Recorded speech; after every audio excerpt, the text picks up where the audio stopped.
Hi there. I wanted to quick drop in and give you three small but important pieces of guidance if you want to wring the most goodness out of your lesson time. These are things that were certainly true of me as a student. And then as a teacher, these are things that every day I kind of have to contend with.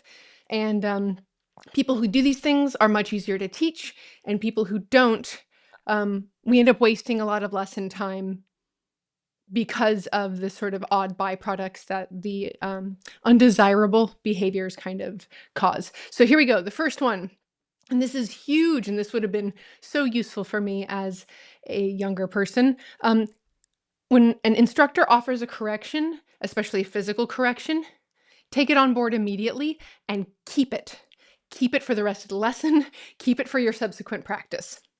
So, for instance, um, people who have known me for a while know that I'm kind of known as like the injury cellist, somebody who talks about injury prevention, but also someone whose career has been really affected pretty profoundly by injuries and setbacks because of having to like take time away from the instrument and stuff like that.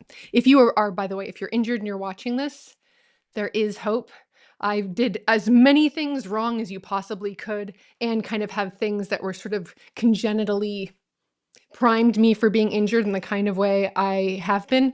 Um, I can play nearly limitlessly now, but it's taken a very long time to get there. So make an immediate correction. I didn't want to let go of my thumb because that just felt like a lot of stability in my hand. But what I was slowly doing was just like getting a death grip. And also, when you squeeze the instrument or your bow, it kind of contributes to that sense of like hanging on for dear life or like physical intensity.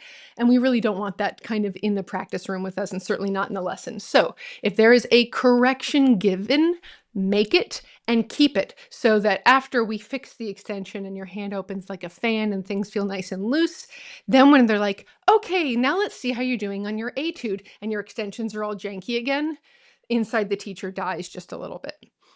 You should permanently affix the correction to the technique. Just do that as best you can. Of course, some repetition is needed, but if a teacher is making recommendations and it's the same one over and over again, that is because they view it as hottest of all of the fires that are burning you down. And so the sooner you can get that under control, we can move on to whatever is next. And there's always something next. There's nothing wrong with you if there is a next thing to fix. I'm still working on myself after all these years, after all. Second, do not play while your instructor talks. And I know this seems like common sense, but even some of my most polite students actually do it.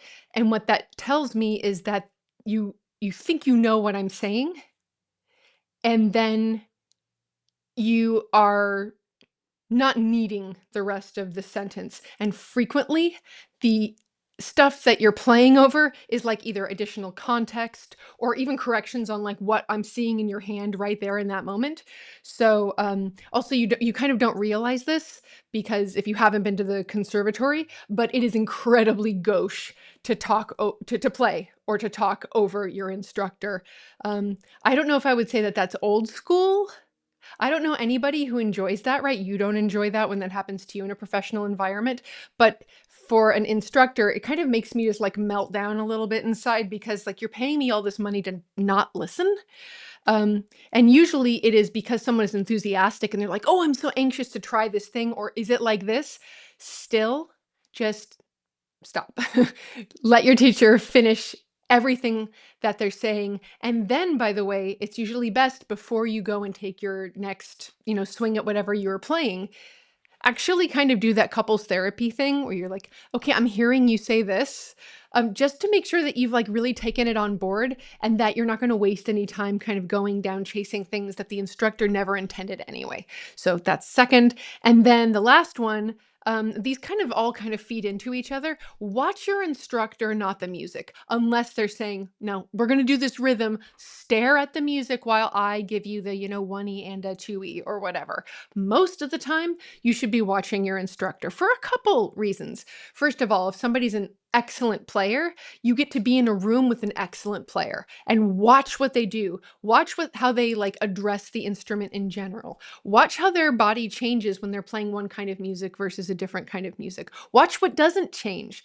Also, keep an eye out for all of their technical guidance in the guidance they are giving you. Watch it happen in their body, and also watch it when it doesn't happen. That's really useful because, for instance, in my first book, the Modern Cellist Manual, there's actually a bunch of stuff that made it in there that I was very prescriptive about. Like, it has to be like this because I was taught it has to be like this. But then when I noticed later in like my instructors playing and also the things that worked for me, it wasn't always the case. It was somewhat like that. But also, I think what ends up happening is we get used to this kind of orthodoxy of teaching, and then we let that go and we just play.